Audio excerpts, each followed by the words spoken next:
नमस्कार दोस्तों, स्वागत है आपका अपने यूट्यूब चैनल पर। दोस्तों, यह रुक्मणी पब्लिकेशन के द्वारा पब्लिश्ड द प्लेटफॉर्म बुक का जो बिहार दरोगा का वॉल्यूम 3 का टेस्ट नंबर 3 है। ये अगर आप इससे पहले 2 टेस्ट हो चुका, अगर अभी तक आपने उसे नहीं देखा है तो उसका लिंक डिस्क्रिप्शन में दे दिया जाएगा, उसे जा कर के ज़रूर देख लें और इस टेस्ट को पूरा दें, क्योंकि यह टेस्ट काफ़ी इम्पोर्टेंट है।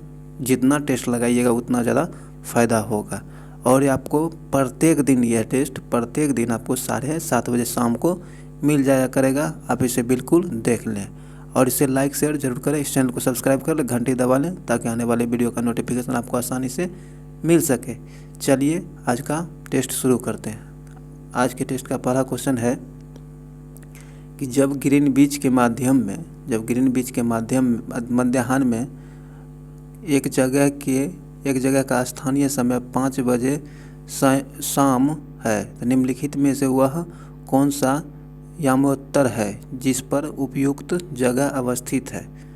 तो यह आपको हो जाएगा इसका सही आंसर कि यह 75 डिग्री पूर्व होगा। क्या है? 75 डिग्री पूर्व होगा। ए नंबर यहाँ सही आंसर हो जाएगा। आगे है, निम्नलिखित में से कौन सी खरीफ फसल नहीं है। खरीफ फसल निम्नलिखित में से कौन सी नहीं है, यह आपको बताना है। तो इसका सही आंसर आपको हो जाएगा डी नंबर, सरसों जो है खरीफ फसल नहीं है। सॉरी, डी नंबर इसका सही आंसर हो जाएगा।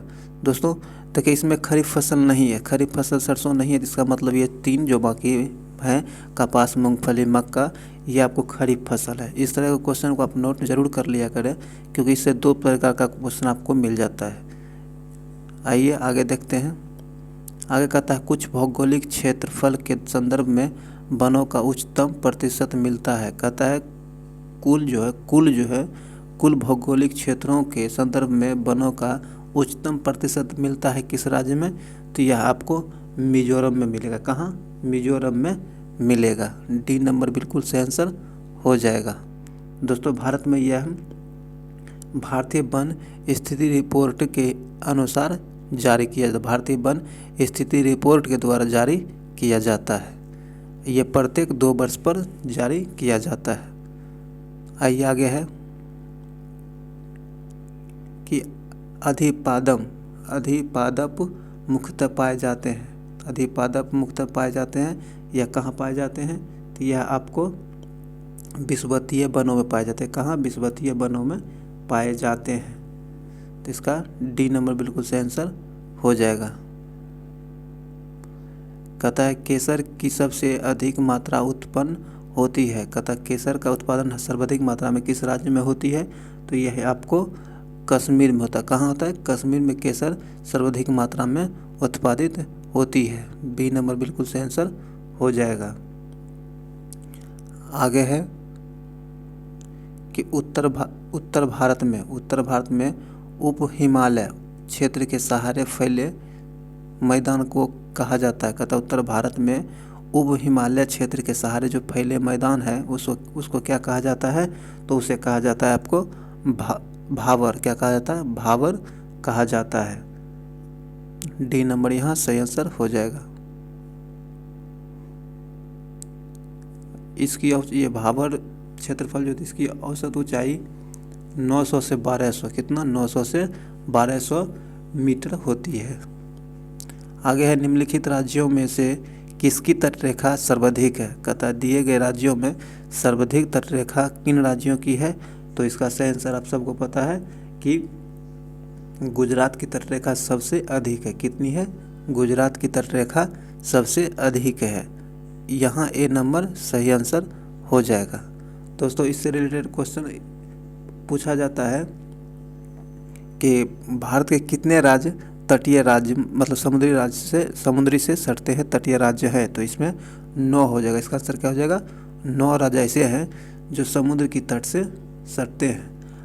भारत की कुल तटीय लंबाई आपको, भारत की जो है कुल तटीय लंबाई आपको 7516.6 किलोमीटर भारत की तटीय लंबाई है। और कितने राज्य सटते हैं? 9 तटीय राज्य हैं। यहाँ से सबसे लंबी तटीय राज्य जो है गुजरात है। इतना क्वेश्चन आप, इतना फैक्ट इससे याद रखेंगे। आइए आगे है, आगे कहता है साइमन कमीशन की संस्तुतियों के संदर्भ में निम्नलिखित में से कौन सा कथन सही है। साइमन कमीशन के बारे में दिए कथन में से कौन सा सही है, ये आपको बताना है। तो इसमें एक में दिया गया है कि इसने प्रांतों में द्वैध शासन के उत्तरदायी सरकार द्वारा प्रतिस्थापित करने की संस्तुति की है। तो यही सही है, ए नंबर सही है। जब एक सही हो गया तो बाकी तीनों तो गलत होगा ही है, तो इसे पढ़ने से भी क्या फ़ायदा फिलहाल। तो आप इसका सही आंसर आपको हो जाएगा 8 नंबर का, ए नंबर बिल्कुल सही आंसर हो जाएगा। दोस्तों जिस क्वेश्चन का जितना एक्सप्लेनेशन ज़रूरी होगा उतना एक्सप्लेनेशन आपको ज़रूर मिलेगा। आप इस वीडियो को शुरू से लेकर अंत तक ज़रूर देखें। इस वीडियो को लाइक करें, शेयर आप लोग नहीं करते हैं, शेयर इसे ज़रूर करें। आइए आगे है, विक्रमशिला नामक प्राचीन विश्वविद्यालय की स्थापना बंगाल के किस शासक ने की है। कहता है प्राचीन विश्वविद्यालय जो है विक्रमशिला विश्वविद्यालय की स्थापना किस बंगाल शासक ने किया है। तो यह है आपको, इसका सही आंसर आपको हो जाएगा बलबन। कौन? बलबन। ए नंबर बिल्कुल सही आंसर हो जाएगा। ए नंबर 10 का ए नंबर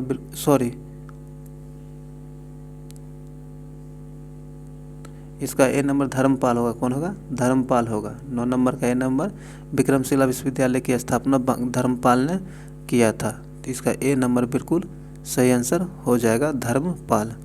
आगे है, दिल्ली के किस सुल्तान ने ब्राह्मणों पर भी जजिया कर लगाया था।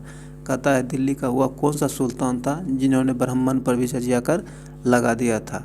तो यह है आपको फिरोज शाह तुगलक। कौन है? फिरोज तुगलक है। फिरोज तुगलक एक वैसे दिल्ली सल्तनत के शासक थे जिन्होंने ब्राह्मण पर भी जजिया कर लगा दिया था। इससे पहले कोई शासक ने ऐसा नहीं किया था। तो इसका सही आंसर हो जाएगा बी नंबर। आगे है, कहता है डीआरडीओ द्वारा भारतीय सेना हेतु स्वदेशी विकसित ड्रोन का क्या नाम है। कहता है कि भारतीय स्वदेशी विकसित ड्रोन का नाम क्या है जो कि डीआरडीओ द्वारा तैयार किया गया है। तो इसका सही आंसर आपको हो जाएगा भारत। इस ड्रोन का क्या नाम दिया गया है? भारत। इस ड्रोन का नाम दिया गया है। ए नंबर बिल्कुल सही आंसर हो जाएगा। डीआरडीओ का फुल फॉर्म होता है, आप लोग डीआरडीओ का फुल फॉर्म क्या होता है इसका आप कमेंट बॉक्स में इसका फुल फॉर्म जरूर बताइएगा। आगे है, भारतीय क्रिकेट कंट्रोल बोर्ड बीसीसीआई, भारतीय क्रिकेट कंट्रोल बोर्ड किस देश में इंडियन प्रीमियर लीग 2020 आयोजित करना चाहता है। भारतीय क्रिकेट बोर्ड जो है आईपीएल 2020 को किस देश में आयोजित करना चाहता है। तो इसका सही आंसर क्या हो जाएगा? संयुक्त अरब अमीरात। क्या है? संयुक्त अरब अमीरात। डी नंबर बिल्कुल सही आंसर हो जाएगा। दोस्तों आपको ये जो है भारतीय क्रिकेट बोर्ड की स्थापना जो है ये आपको 1928 में किया गया। कब हुआ है? 1928 में भारतीय क्रिकेट बोर्ड की स्थापना हुई है। इसका मुख्यालय आपको मुंबई में है। वर्तमान अध्यक्ष इसका सौरभ गांगुली है। ये इससे इतना फैक्ट आप लोग याद रखेंगे। आगे है निम्नलिखित में से किस मशहूर मंदिर ने आदि महोत्सव के उपलक्ष्य पर झंडा फहराया है। कहता कि किस मशहूर मंदिर ने आदि महोत्सव के उपलक्ष्य में झंडा फहराया है। तो यह हो जाएगा आपको मीनाक्षी मंदिर। किसने? मीनाक्षी मंदिर ने आदि महोत्सव के उपलक्ष्य में झंडा फहराया है। ए नंबर बिल्कुल सही आंसर हो जाएगा। 13 का है ए नंबर। आगे है, आइए आगे कहता है कि केंद्र सरकार ने आईटी और आईटी और बीपीओ कंपनियों के लिए घर से काम करने के लिए जारी निर्देश को कितने तारीख तक के लिए बढ़ा दिया है? तो यह बढ़ा दिया है आपको 31 दिसंबर 2020 तक के लिए बढ़ाया था। कितने दिनों के लिए? 31 दिसंबर 2020 तक के लिए बढ़ाया था। ए नंबर यहाँ सही आंसर हो जाएगा। आगे है कि हाल ही में किस राज्य सरकार ने वेस्ट टू एनर्जी, क्या है, वेस्ट टू एनर्जी नाम से एक पहल की शुरुआत की है? तो यह किया है उत्तराखंड सरकार ने। किसने? उत्तराखंड सरकार ने वेस्ट टू एनर्जी पहल शुरुआत उत्तराखंड सरकार के द्वारा किया गया है। यहाँ डी नंबर बिल्कुल सही आंसर हो जाएगा। आगे है अमेरिका ने किस देश को ह्यूस्टन में अपना वाणिज्य दूतावास बंद करने का आदेश दिया है? तो यह दिया है आपको चीन को। किसको? चीन को अमेरिका ने ह्यूस्टन में अपना वाणिज्य दूतावास बंद करने का आदेश चीन को अमेरिका के द्वारा दिया गया है। सी नंबर बिल्कुल सही आंसर हो जाएगा। आगे है प्रसिद्ध बॉलीवुड अभिनेता सोनू सूद ने श्रमिकों को मदद के लिए निम्न में से किस ऐप को लॉन्च किया है? तो सोनू सूद का नाम तो सबको पता ही है, क्योंकि ये कोरोना काल में काफ़ी दूसरों को मदद किया है, गरीबों को, मजदूरों को मदद पहुंचाया है। तो इसके लिए उन्होंने एक ऐप लॉन्च किया है। तो यह कौन सा ऐप है यह आपको बताना है। तो इसका सही आंसर हो जाएगा प्रवासी रोजगार ऐप। क्या है? प्रवासी रोजगार ऐप, जो कि सोनू सूद के द्वारा श्रमिकों की मदद के लिए शुरू किया गया था। प्रवासी रोजगार ऐप। ए नंबर बिल्कुल सही आंसर हो जाएगा। आगे है विश्व डोपिंग रोधी एजेंसी ने देश की राष्ट्रीय डोप परीक्षण प्रयोगशाला के निलंबन को कितने और महीने के लिए बढ़ाया है? तो यह बढ़ाया है आपको 6 महीनों के लिए। कितने? 6 महीनों के लिए आगे बढ़ा दिया है। यह जो है आपको विश्व डोपिंग रोधी एजेंसी, इसकी स्थापना आपको 10 नवंबर 1999 में इसकी स्थापना हुई है। 10 नवंबर 1999 में इसकी स्थापना हुई है। इसका मुख्यालय जो है मॉन्ट्रियल कनाडा में। कहाँ है? मॉन्ट्रियल कनाडा में है। और इसके अध्यक्ष आपको विटोल्ड पंका है। कौन है? विटोल्ड पंका इसके वर्तमान अध्यक्ष है। यहाँ से आंसर हो जाएगा बी नंबर। 6 महीनों के लिए आगे बढ़ा दिया है। आगे है हाल ही में किस देश ने एक बार पुनः वर्ष 1996 के भू हस्तांतरण के प्रस्ताव की ओर संकेत देते हुए सीमा विवाद को सुलझाने के लिए भूटान को एक समाधान पैकेज का प्रस्ताव दिया है? तो यह दिया है आपको चीन। किसने? चीन ने यह प्रस्ताव दिया है। सी नंबर बिल्कुल सही आंसर हो जाएगा। चीन की राजधानी आपको पता ही है, चीन की राजधानी बीजिंग है। वहाँ के राष्ट्रपति जो आपको शी जिनपिंग है और प्रधानमंत्री ली कचियांग है। आइए आगे बढ़ते हैं। आगे मैथ का क्वेश्चन है, तो इसका आंसर आप ले लीजिएगा। इसे देखिए, बार बार हम इसे छोड़िएगा नहीं, इसे बना जरूर लीजिएगा। बी नंबर यहाँ सही आंसर हो जाएगा 20 का। और 21 का आपको हो जाएगा सी नंबर। और आगे 22 का, यह भी मैथ ही है। ये नंबर इसका सही आंसर हो जाएगा 8। और 23 का आंसर हो जाएगा आपको बी नंबर।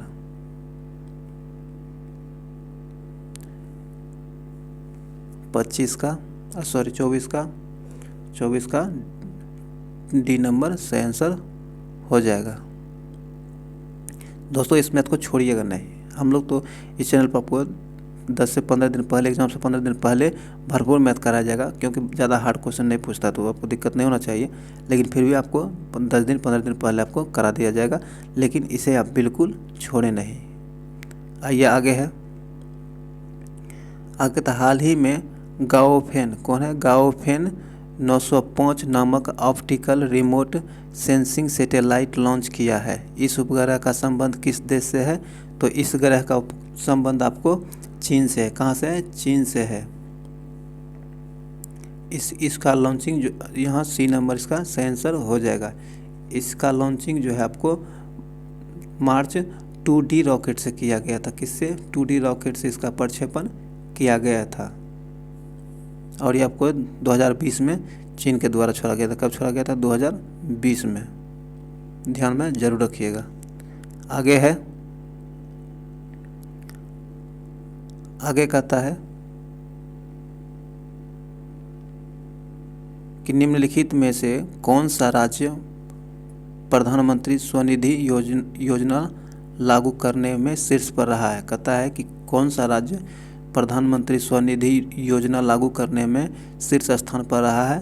तो यह रहा है आपको मध्य प्रदेश। कौन? मध्य प्रदेश राज्य प्रधानमंत्री स्वनिधि योजना लागू करने में शीर्ष स्थान पर रहा है। तो यह सी नंबर बिल्कुल सही आंसर हो जाएगा।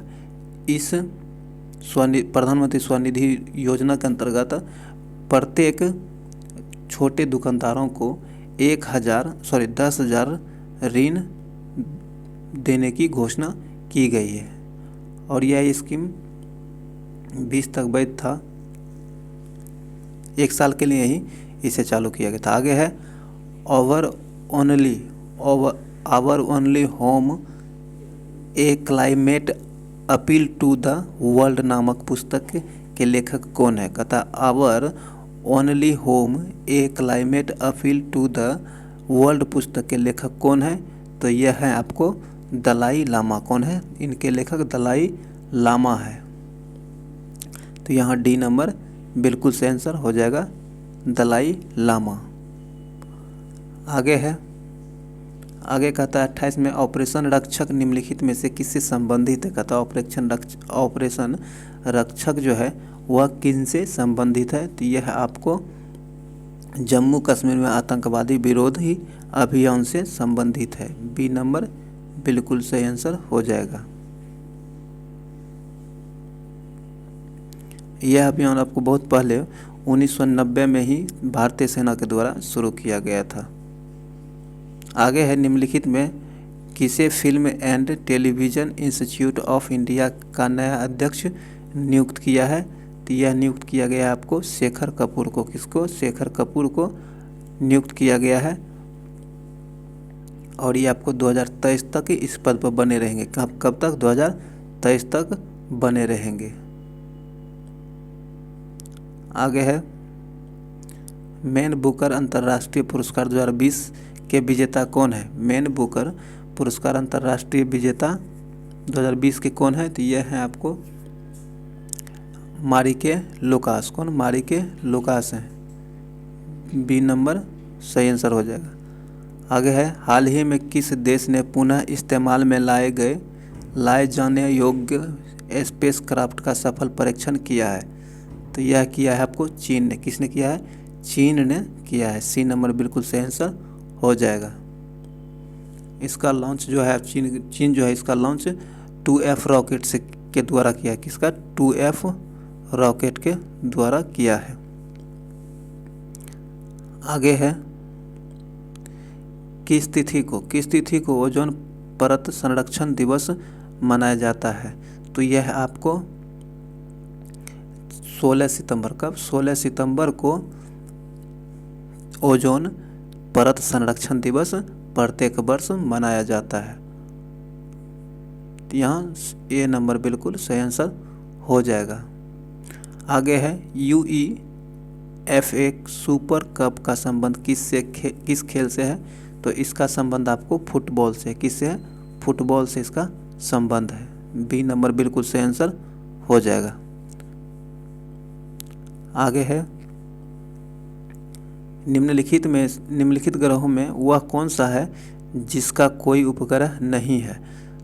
कहता है नीचे दिए गए ग्रहों में से कौन सा ग्रह ऐसा है जिसको कोई उपग्रह नहीं है? तो इसका सही आंसर क्या हो जाएगा? बुध और शुक्र, इन दोनों को कोई उपग्रह नहीं है। बुध और शुक्र। एग्जाम में बार बार पूछा जाता है, आप इसे ध्यान रखिएगा। बुध और शुक्र को कोई उपग्रह नहीं है, तो यहाँ बी नंबर बिल्कुल सही आंसर हो जाएगा, बुध। आगे है संयुक्त राज्य अमेरिका के दक्षिण कैलिफोर्निया में स्थित मृतक घाटी जिसे डेथ वैली कहते हैं, निम्नलिखित में से किसका उदाहरण है? तो यह डेथ वैली किसका उदाहरण है? तो आपको यह रिफ्ट घाटी की उदाहरण है। किसका? रिफ्ट घाटी का उदाहरण है। ये यहाँ डी नंबर बिल्कुल सही आंसर हो जाएगा।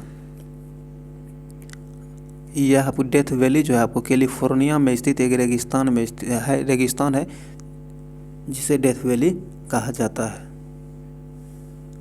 ये तो आपको भी पता ही देगा, उत्तर अमेरिका के दक्षिणी एरिया में फैला हुआ है। तो यहाँ डी नंबर ये इसका बिल्कुल सही आंसर हो जाएगा। आगे कहता है कि विश्व सर्वाधिक शुष्क मरुस्थल है। विश्व का सर्वाधिक शुष्क मरुस्थल भाग कौन सा है? तो विश्व का सर्वाधिक शुष्क मरुस्थल आपको आटाकामा है। कौन है? आटाकामा विश्व का सर्वाधिक शुष्क मरुस्थल है। सी नंबर बिल्कुल सही आंसर हो जाएगा, 36 का सी नंबर, 36 का सी नंबर सही हो जाएगा, आटाकामा। यह विश्व का सर्वाधिक शुष्क मरुस्थल है। आगे है संसद की संयुक्त बैठक की अध्यक्षता कौन करता है? तो संसद की संयुक्त बैठक की अध्यक्षता आपको लोकसभा के स्पीकर द्वारा किया जाता है। किसके द्वारा? लोकसभा के स्पीकर द्वारा किया जाता है। यह प्रावधान आपको अनुच्छेद 108 में दिया गया। किसमें? 108 में दिया गया है। सी नंबर यहाँ सही आंसर हो जाएगा। आगे है कृत्रिम सोना का संगठक है। कहता कृत्रिम सोना का संगठक क्या है? तो यह आपको कॉपर और एल्युमिनियम है। क्या है? कॉपर और एल्युमिनियम कृत्रिम सोना का संगठक है। सी नंबर बिल्कुल सही आंसर हो जाएगा। आगे है संविधान का कौन सा अनुच्छेद दोष सिद्ध के संबंध में अभियुक्त को दोहरे दंड एवं स्व अभिशासन से संरक्षण प्रदान करता है? कहता है कि संविधान का कौन सा अनुच्छेद दोष सिद्ध हुए व्यक्ति को अभियुक्तों को दोहरे दंड एवं स्वाभिशासन से संरक्षण प्रदान करता है? तो यह करता है आपको अनुच्छेद 20। कौन करता है? अनुच्छेद 20 करता है। डी नंबर बिल्कुल से आंसर हो जाएगा। आगे है कि भारत में मुख्य चुनाव आयुक्त को निम्न में से किसके द्वारा नियुक्त किया जाता है? भारत के मुख्य चुनाव आयुक्त को राष्ट्रपति के द्वारा नियुक्त किया जाता है। किसके द्वारा? राष्ट्रपति के द्वारा नियुक्त किया जाता है। सी नंबर सही आंसर हो जाएगा। इसे आप कमेंट बॉक्स में बताइएगा कि किस अनुच्छेद के अंतर्गत यह प्रावधान है कि राष्ट्रपति ही चुनाव आयुक्त को नियुक्त करेंगे। जरूर कमेंट करके बताइएगा। आगे है कि भारतीय संविधान के अंतर्गत निम्नलिखित में से कौन सा मूल कर्तव्य नहीं है? कहता है कि भारतीय संविधान के अंतर्गत में निम्न में से कौन सा मूल कर्तव्य नहीं है? आपको ध्यान क्या है? कर्तव्य नहीं है। तो इसका सही आंसर हो जाएगा लोक चुनावों में मतदान करना। लोक चुनाव में मतदान करना ये मूल कर्तव्य नहीं है। ये नंबर बिल्कुल सही आंसर हो जाएगा। आगे है 42 में कहता है कि करों और सरकारी कामकाज के निर्वाह में हुए अन्य प्राप्तियों से संघीय सरकार को प्राप्त हुआ समूचा राजस्व जमा होता है। कहता है कि करों और सरकारी कामकाजों के निर्वहन से हुए अन्य प्राप्तियों के संघीय सरकार को जो प्राप्त हुआ समूचा राजस्व होता है वह कहाँ जमा होता है? तो यह जमा होता है आपको भारत के संचित निधि में। कहाँ? भारत के संचित निधि में जमा होता है। तो 42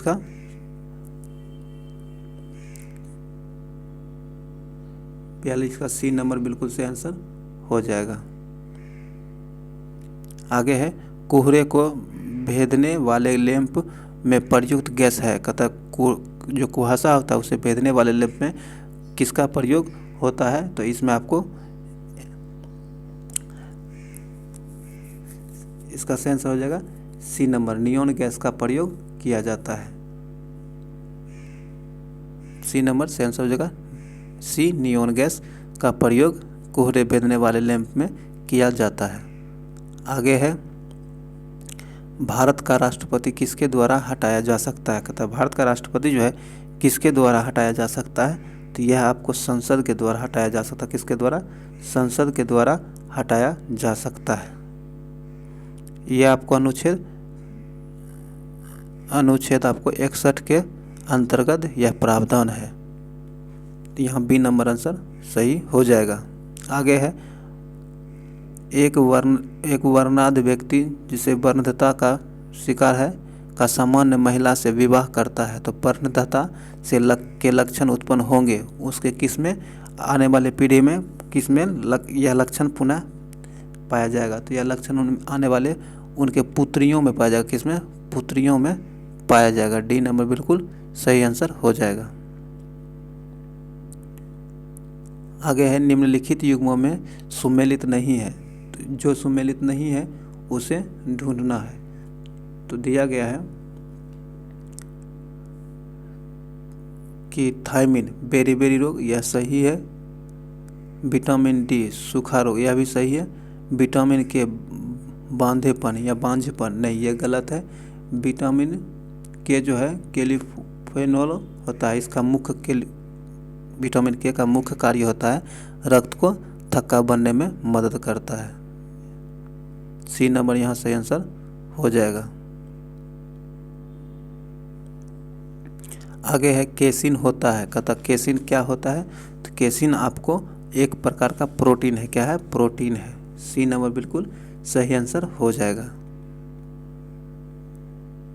आगे है दोस्तों, आगे कहता है, भारत में आय व्यापार में वृद्धि हुई है जो देश की, कहता है भारत में आय व्यापार में वृद्धि हुई है जो देश की आपको ऊंची आय क्षमता को बताती है। क्या बताती है, देश की ऊंची आय क्षमता को बताती है। सी नंबर यहाँ सही आंसर हो जाएगा। आगे है 49 में, कहता है कौन सी मिट्टियों में सैकड़ों वर्ष से कृषि कार्य बिना अधिक खाद दिए हुए चला आता है। कह रहा है कि वह कौन सी मिट्टी है जिसमें सैकड़ों वर्ष से अधिक से कृषि कार्य तो हो रहा है और इसमें सबसे बड़ी बात, इसमें खाद की बहुत ही मात्रा यूज नहीं किया जाता, बिना खाद के ही इसमें कृषि कार्य हो रहा है। वह कौन सी मिट्टी है, तो यह आपको काली और कछारी मिट्टी है। क्या है, काली और कछारी मिट्टी है जिनमें खाद की मात्रा बहुत कम या ना के बराबर यूज किया जाता है, फिर में इसमें कृषि कार्य किया जाता है। सी नंबर बिल्कुल सही आंसर हो जाएगा, काली और कछारी मिट्टी। आगे 50 में, निम्नलिखित में से किस क्षेत्र में विविध अंतर समुद्री पेड़ पौधों तथा प्राणीजात का संरक्षण करने का जैव रिजर्व है, तो यह है आपको अंडमान और निकोबार द्वीप समूह का, अंडमान और निकोबार द्वीप समूह में यह स्थित है। बी नंबर बिल्कुल सही आंसर हो जाएगा। आज जैव रिजर्व प्रोजेक्ट जो है, जैव रिजर्व प्रोजेक्ट आपको 1986 में इसकी शुरुआत की गई। कब, 1986 में इसकी शुरुआत की गई है। आगे है कि लक्षद्वीप के लोग निम्नलिखित में से कौन सी भाषा बोलते हैं। लक्षद्वीप के लोग जो हैं कौन सी भाषा बोलते हैं, तो ये आपको मलयालम बोलते हैं। क्या बोलते हैं, मलयालम बोलते हैं।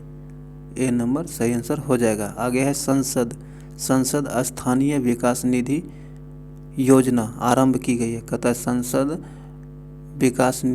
स्थानीय विकास निधि योजना प्रारंभ कब की गई है, तो यह किया गया आपको 1993 में। कब किया गया, 1993 में संसद स्थानीय विकास निधि की योजना की शुभारंभ की गई थी और यह आपको 23 दिसंबर को हुआ था। कब, 23 दिसंबर को इसकी शुरुआत की गई थी।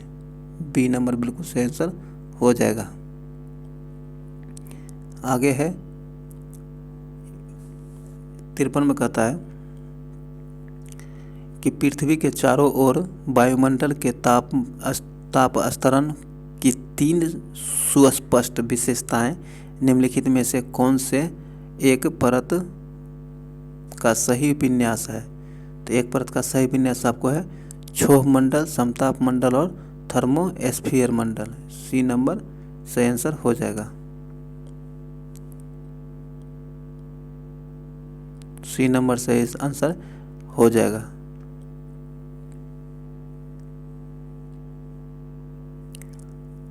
आगे है भारत का संभाव्यता और आकार को देखते हुए भारत में पर्यटन उद्योग अन्य अनेक देशों की तुलना में काफ़ी छोटा है। इस संबंध में निम्नलिखित में से कौन सा कथन सत्य है, ये आपको बताना है।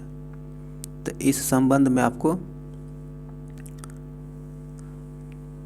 डी नंबर इसका सही आंसर हो जाएगा कि भारत में जो है पर्यटकों को आकर्षित करने के लिए आवश्यक आधारित संरचना वो पर्याप्त है, जिससे पर्यटन को लाभान्वित किया जाए। इसकी साधन आपको भारत में काफ़ी कम है, जिससे अन्य देशों की तुलना में यहाँ पर्यटन कम आकर्षित होते हैं। डी नंबर बिल्कुल सही आंसर हो जाएगा। आगे है जैन दर्शन के अनुसार सृष्टि की रचना एवं पालन पोषण कौन करता है। कहता है जैन धर्म के अनुसार सृष्टि की रचना एवं पालन पोषण, तो ये आपको सार्वभौमिक विधान से हुआ। किससे हुआ है? सार्वभौमिक विधान से हुआ है।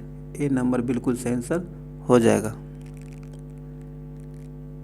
दोस्तों इस वीडियो को लाइक करें, शेयर जरूर करें और चैनल को सब्सक्राइब कर लें, घंटी दबाकर तक आने वाले वीडियो का नोटिफिकेशन आपको आसानी से मिल सके। इसे दोस्तों आप लोग शेयर जरूर करें। आइए निम्नलिखित में से कौन सा अशोक कालीन अभिलेख खरोष्ठी लिपि में। कहता है कि निम्नलिखित में से दिए गए शिलालेख में जो अशोक कालीन है, कौन सा अभिलेख खरोष्ठी लिपि में लिखी गई है। तो यह लिखी गई है आपको शाहबाजगढ़ी की जो शिलालेख है, यह आपको खरोष्ठी लिपि में लिखी गई है। इसका सही आंसर हो जाएगा आपको सी नंबर। आगे है, आगे कहता है 57 में धर्म तथा रीतक भारत की प्राचीन वैदिक सभ्यता के एक केंद्रीय विचार को चित्रित करते हैं। इस संदर्भ में निम्नलिखित कथनों पर विचार कीजिए। तो यह होगा, एक में दिया गया है धर्म व्यक्ति के दायित्व एवं स्वयं तथा दूसरों के प्रति व्यक्तिगत कर्तव्य का संकल्पना था। यह सही है। आगे कहता है रीत या रीत्यक मूलभूत नैतिक विधान था जो सृष्टि और उसमें अंतर्निहित सारे तत्व के क्रियाकलापों को संचालित करता था। यह भी सही है। तो इसका दोनों जब सही है तो क्या हो जाएगा? सी नंबर इसका बिल्कुल सही आंसर हो जाएगा। आगे है 58 नंबर में कहता है हड़प्पा कालीन स्थल में अभी तक किस धातु की प्राप्ति नहीं हुई है। कहता है हड़प्पा कालीन स्थल में किस धातु की प्राप्ति अभी तक नहीं हो पाई है। तो यह आपको होगा लोहा। हड़प्पा कालीन स्थलों में लोहा की उपलब्धता अभी तक पता नहीं लगाई जा सकी है। तो इसका सही आंसर हो जाएगा डी नंबर।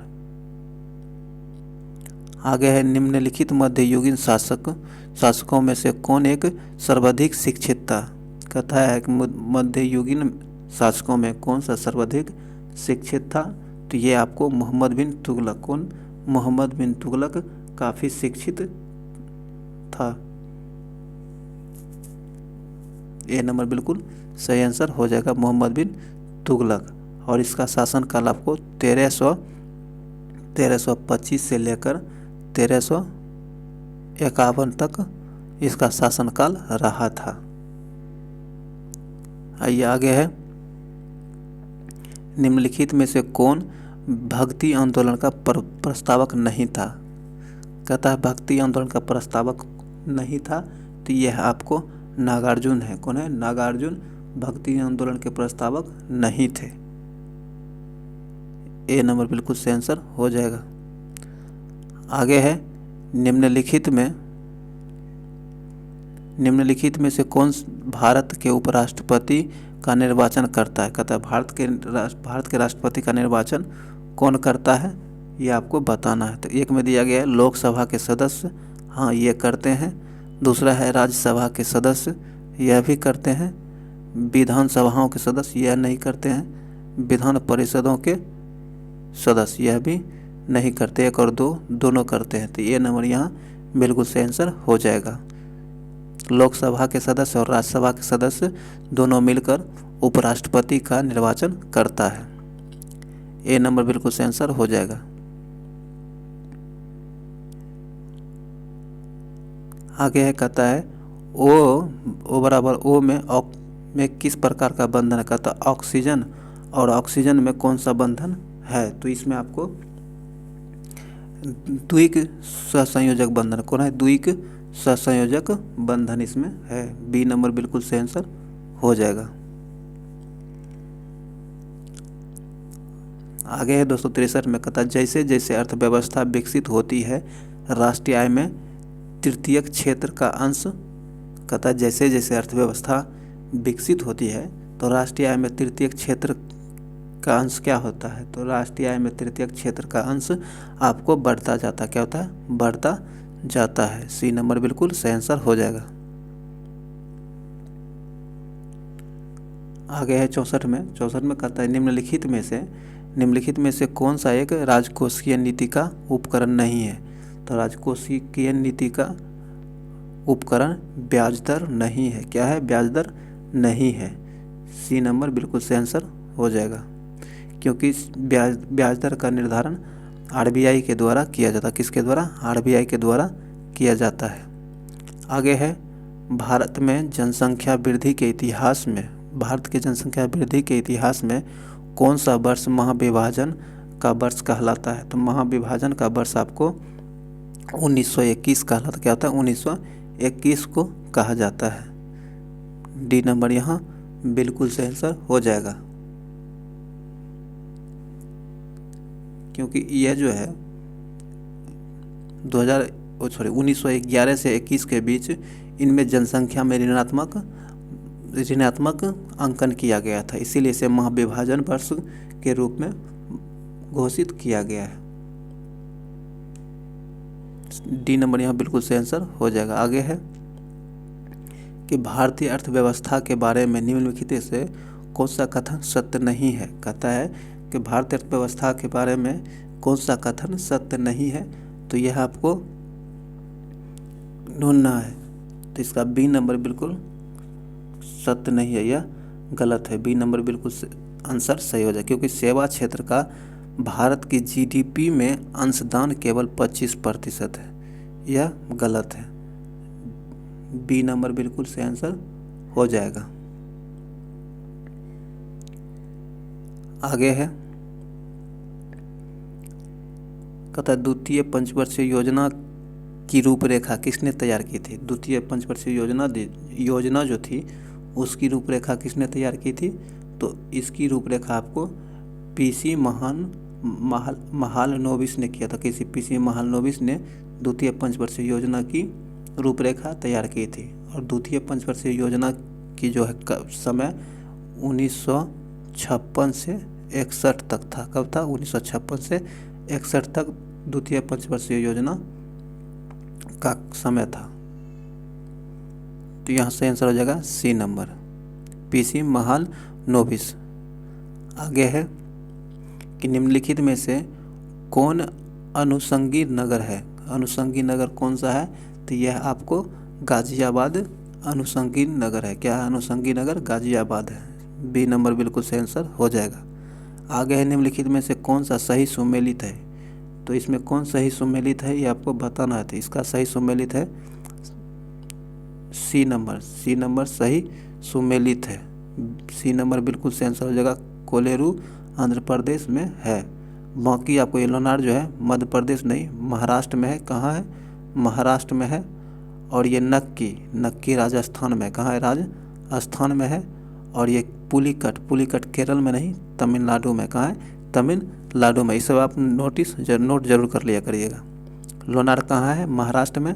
नक्की राजस्थान में। कोलेरू ये तो आंध्र प्रदेश में है ही, सही है। पुलिकट जो है तमिलनाडु में है। यहाँ से आंसर सी नंबर हो जाएगा।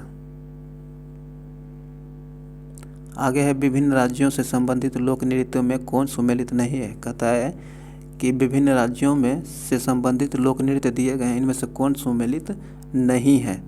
तो लेजिम गुजरात यह संबंधित नहीं है।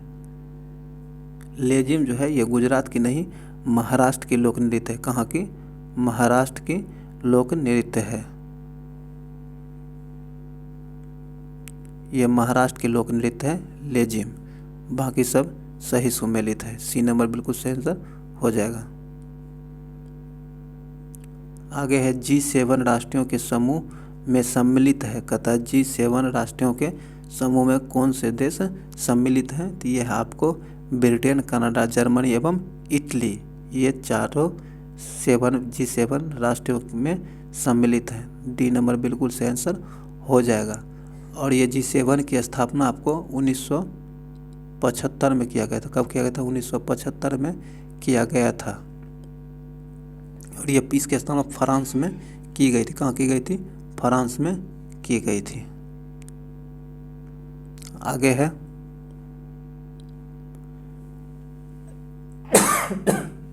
सॉरी दोस्तों, आगे कहता है निम्नलिखित में से किस पाकिस्तानी नागरिक को भारत सरकार द्वारा भारत रत्न से सम्मानित किया गया है। कहता है कि निम्न दिए गए पाकिस्तानी नागरिकों में से किसे भारत सरकार द्वारा भारत रत्न से सम्मानित किया गया है।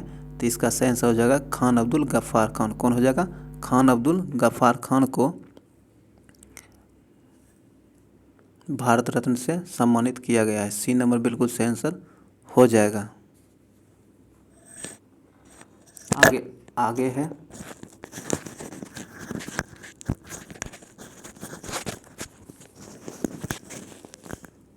है दोस्तों कि मिशन इंद्रधनुष योजना संबंधित है। कहता है मिशन इंद्रधनुष योजना जो है यह किससे संबंधित है। यह आपको टीकाकरण से संबंधित है। किससे, टीकाकरण से संबंधित है। इसकी शुरुआत आपको 25 दिसंबर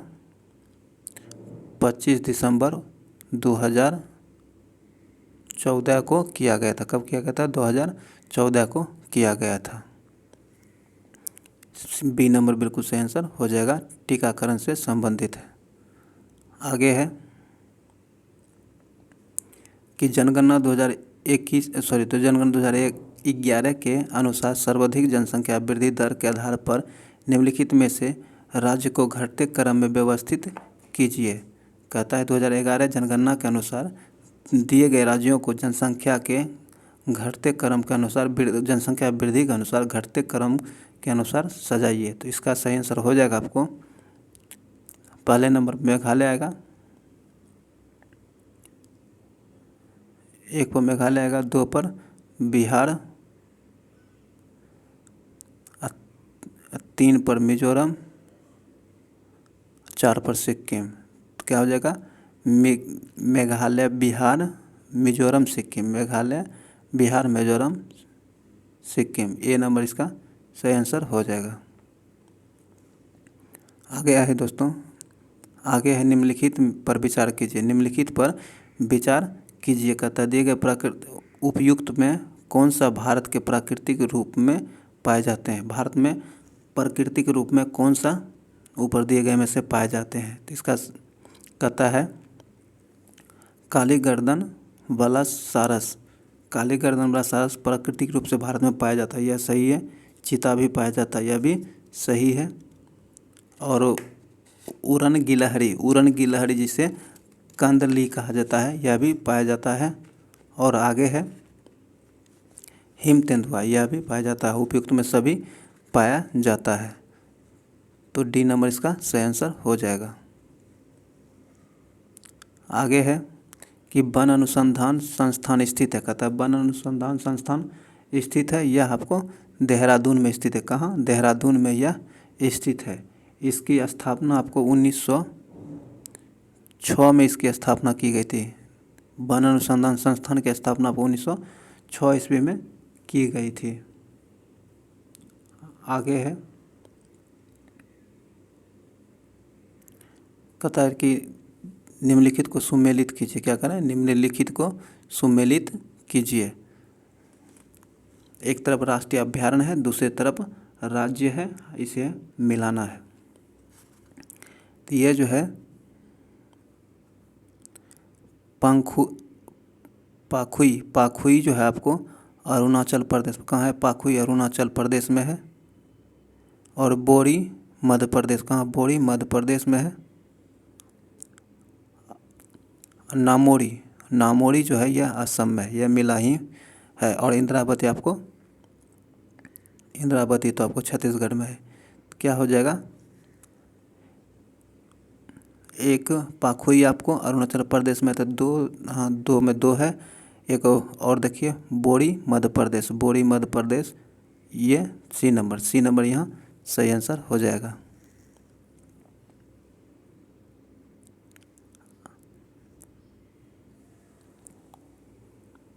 आगे है दोस्तों, आगे कहता है निम्न में किसे जंगल की आग कहा जाता है? कहता है कि किसे जंगल की आग कहा जाता है? तो पुटिया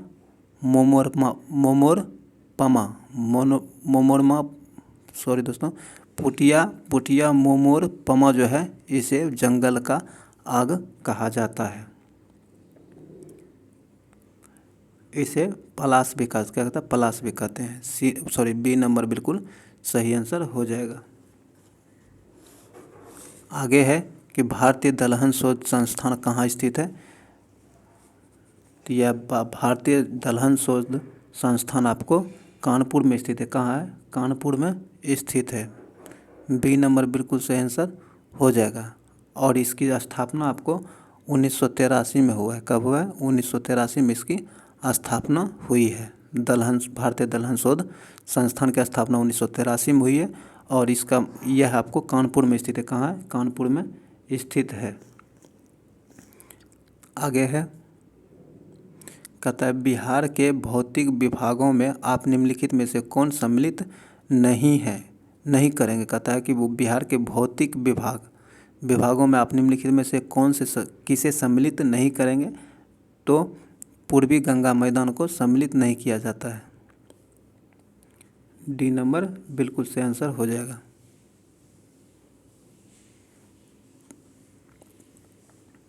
आगे है, पर्यावरण प्रदूषण सूचकांक 2020 में भारत का स्थान रहा है। कहता है पर्यावरण प्रदर्शन सूचकांक में भारत का स्थान कौन सा रहा है? तो इसमें भारत का स्थान 168वां रहा है। कितना रहा है? 168 रहा है। और इस सूची में कुल 180 देश को शामिल किया गया था। कितने? कुल 180 देशों को शामिल किया गया था। इसमें भारत का स्थान 168 रहा था। सी नंबर बिल्कुल सही आंसर हो जाएगा। आगे है स्पेस एक्स द्वारा हाल ही में किस देश के पहले सैन्य उपग्रह अंशिस 2 को लॉन्च किया गया है? तो यह किया गया आपको दक्षिण कोरिया के। तो किसके? दक्षिण कोरिया के द्वारा। सी नंबर बिल्कुल सही आंसर हो जाएगा। ये जो है स्पेस एक्स जो है, इसकी स्थापना 2002 में की गई है। कब की गई है? 2002 में की गई थी। आगे है, विश्व व्यापार संगठन ने हाल ही में किस मध्य एशियाई देशों को ऑब्जर्वर का दर्जा प्रदान किया? ऑब्जर्वर का दर्जा किस एशियाई देश को विश्व व्यापार संगठन के द्वारा दिया गया है? यह दिया गया है आपको तुर्कमेनिस्तान को। किसे? तुर्कमेनिस्तान को यह ऑब्जर्वर का दर्जा दिया गया है। ए नंबर बिल्कुल सही आंसर हो जाएगा। आगे है, बिहार का अक्षांशीय विस्तार क्या है? बिहार का अक्षांशीय विस्तार है आपको 24 डिग्री 20 मिनट 10 सेकेंड से लेकर 24 डिग्री 20 मिनट 10 सेकेंड से लेकर 27 डिग्री 31 मिनट 15 सेकेंड तक बिहार का अक्षांशीय विस्तार है। ए नंबर यहाँ सही आंसर हो जाएगा।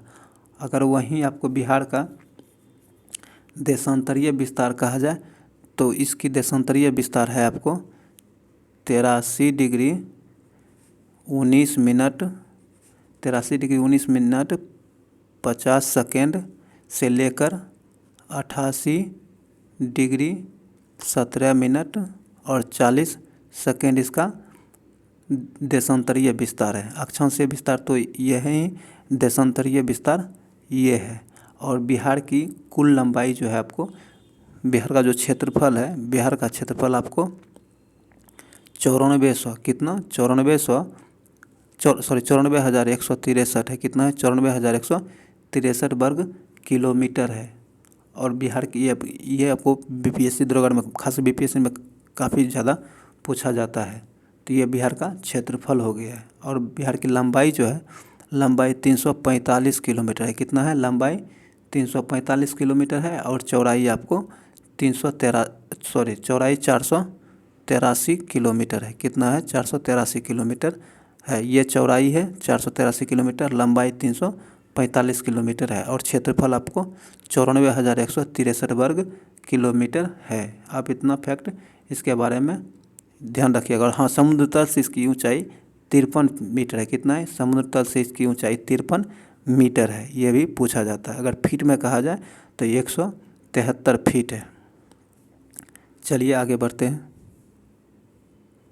आगे है, वह कौन सा स्थान है जिसकी स्थिति 3 समुद्रों के मिलन स्थल पर है। कहता वह कौन सा स्थान है जिसकी स्थिति 3 समुद्र के मिलन स्थल पर है। तो यह हो जाएगा आपको कन्याकुमारी। कौन है कन्याकुमारी में आकर 3 समुद्री स्थल मिलते हैं। सी नंबर बिल्कुल सही आंसर हो जाएगा।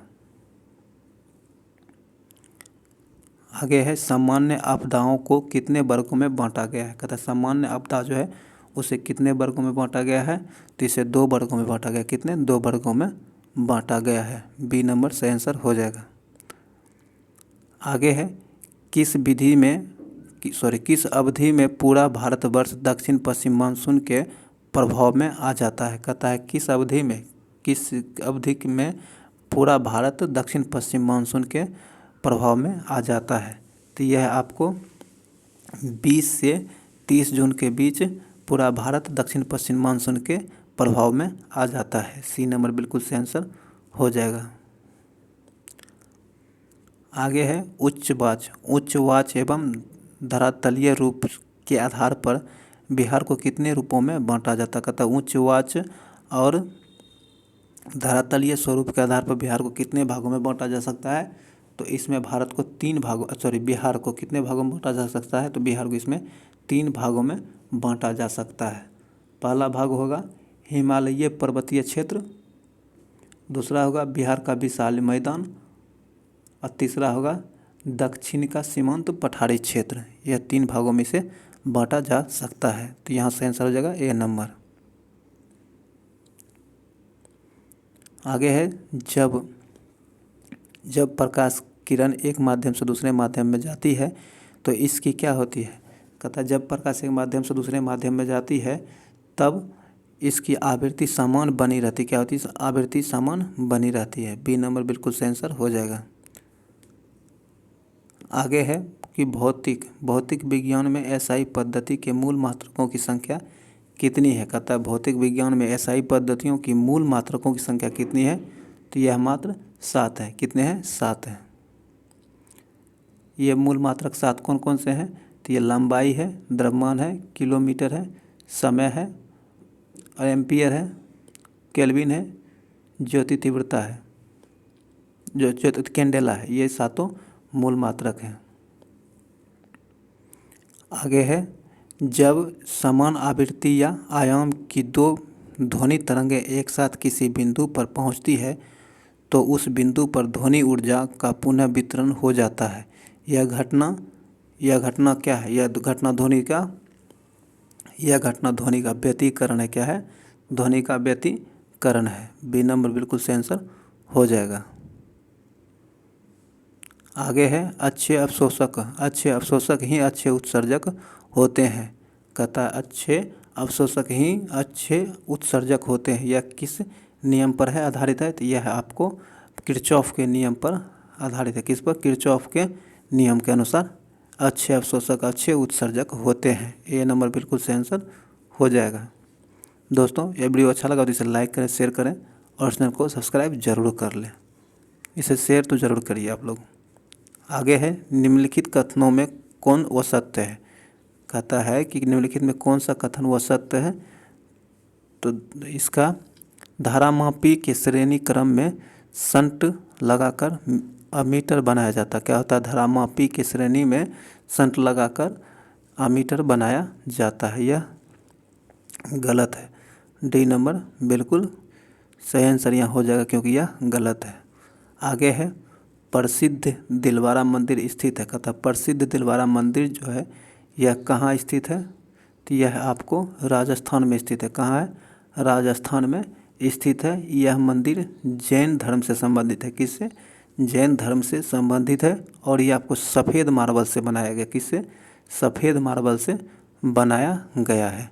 सी नंबर बिल्कुल सही आंसर हो जाएगा। 95 कहता निम्नलिखित में से कौन सा विश्व का सबसे तेज सुपर कंप्यूटर है। तो विश्व का सबसे तेज सुपर कंप्यूटर फुगाकू है। कौन है, फुगाकू है। यह जापान के द्वारा तैयार किया गया है। सी नंबर बिल्कुल सही आंसर हो जाएगा। आगे है विजयनगर साम्राज्य में हजारों स्त्रियां किस रूप में सेवारत थी। विजयनगर साम्राज्य में हजारों स्त्रियां किस रूप में सेवारत थी, तो यह आपको लेखाधिकारी के रूप में कार्यरत थी। सही है।